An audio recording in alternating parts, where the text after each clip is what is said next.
Let's get started. Start with listening, and then learn new words and practice them in sentences. Ever felt awkward during small talk in English? It's a common experience, isn't it? Many of us grapple with it, and that's perfectly normal. Small talk, while seemingly simple, is an integral part of our daily routines, whether you're at a social gathering, a professional event, or simply striking up a conversation with a stranger on a bus. And here's the thing. Mastering small talk isn't just about avoiding those dreaded awkward silences. It's an opportunity to improve your English skills, make meaningful connections, and exude confidence in various social situations.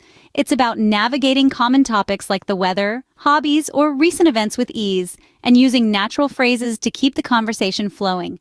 Imagine being able to show genuine interest, respond politely, and make a good impression every time you engage in casual conversation.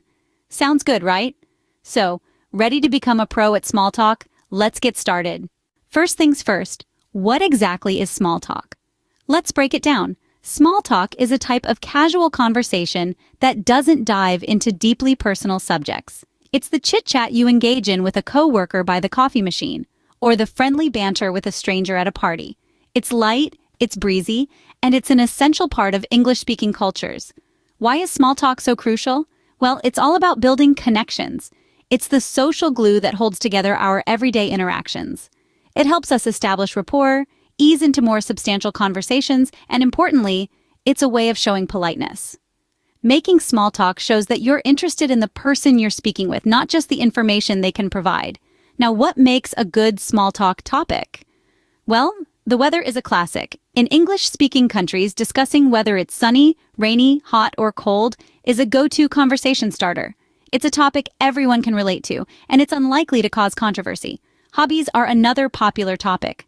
Asking someone about their interests shows that you're keen to know more about them as individuals. This could be anything from sports, books, movies, to cooking or gardening. Then there's work. Now, this can be a delicate subject.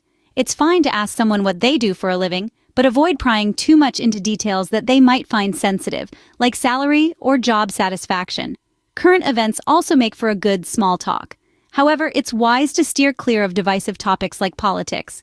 Stick to neutral subjects like a popular TV show, a local event, or a recent sports match.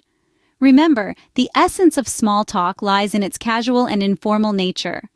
The idea is not to delve into deep philosophical debates, but to foster a sense of camaraderie and ease. It's about breaking the ice, filling in awkward silences, and making everyone feel comfortable. Now that we know what small talk is, the next step is understanding how to start a conversation. Initiating small talk can be tricky, but with a few key phrases, it becomes much easier. Now let's dive into some common phrases and questions that you can use to kickstart a conversation. Asking, "How's your day going?" is a simple and effective way to begin. It's casual, friendly, and opens the door for the other person to share as much or as little as they'd like. If you're looking to delve into more specific topics, you might ask, "Read any good books lately?" Or, "What do you do for fun?"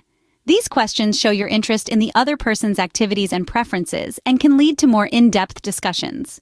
Remember, the key to initiating small talk is to ask open-ended questions. These are questions that can't be answered with just a yes or no, and they encourage the other person to share more about themselves, keeping the conversation flowing. After initiating the conversation, the next step is keeping it going. The key to successful small talk is keeping the conversation going. Let's dive into the tactics that can help you maintain a conversation. The first one is showing genuine interest.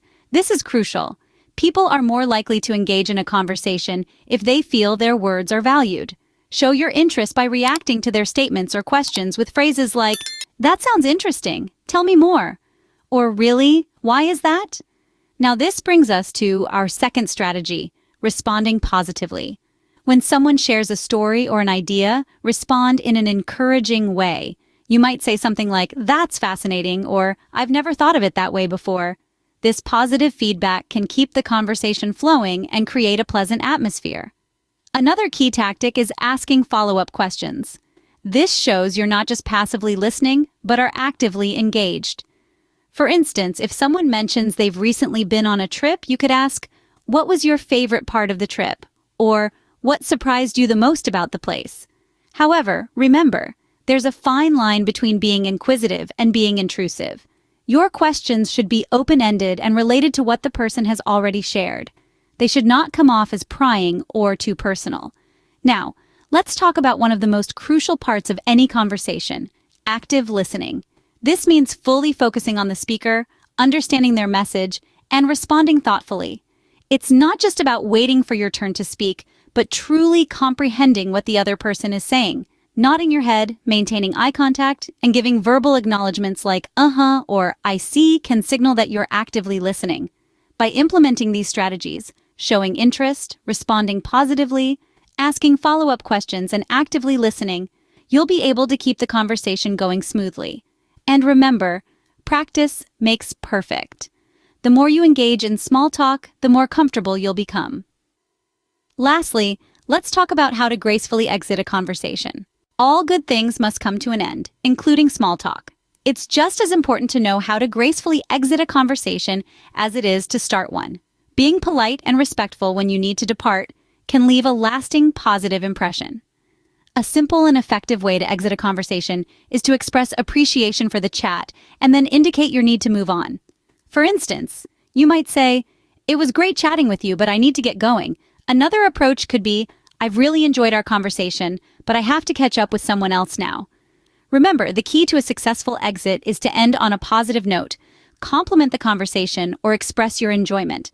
This leaves the door open for future interactions and ensures a smooth transition out of the current one.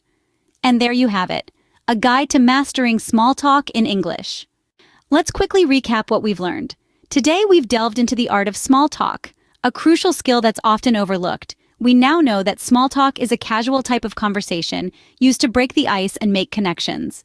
It's not about deep topics, but rather about everyday subjects like the weather, hobbies, or recent events. We've also explored how to initiate a conversation. A simple question like, "What have you been up to lately?" or a comment like, "Did you hear about?" can be your key to starting a chat. Moreover, we've learned how to keep the chat going, showing genuine interest and responding politely. Lastly, we've discussed how to exit a conversation gracefully without causing any awkwardness. Remember, the goal of small talk is to connect with others and make a good impression. By mastering these techniques, you're well on your way to handling small talk like a pro in English. Keep practicing, and you'll become more confident in no time. Thank you for watching. Let's learn new words and practice English at level B2. Engage, to take part in a conversation or activity. Example, to engage in small talk, ask open-ended questions about someone's interests or work. Initiate, to start or begin something, like a conversation. Example, you can initiate small talk by commenting on the weather or asking, "How was your weekend?" Context, the situation or setting in which something happens. Example, understanding the context of an event can help you choose appropriate small talk topics.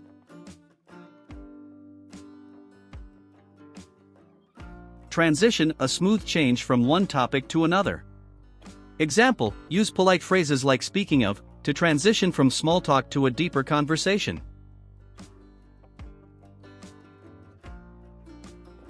Receptive, open to listening and responding positively. Example, to handle small talk like a pro, stay receptive by nodding and showing genuine interest in what the other person says.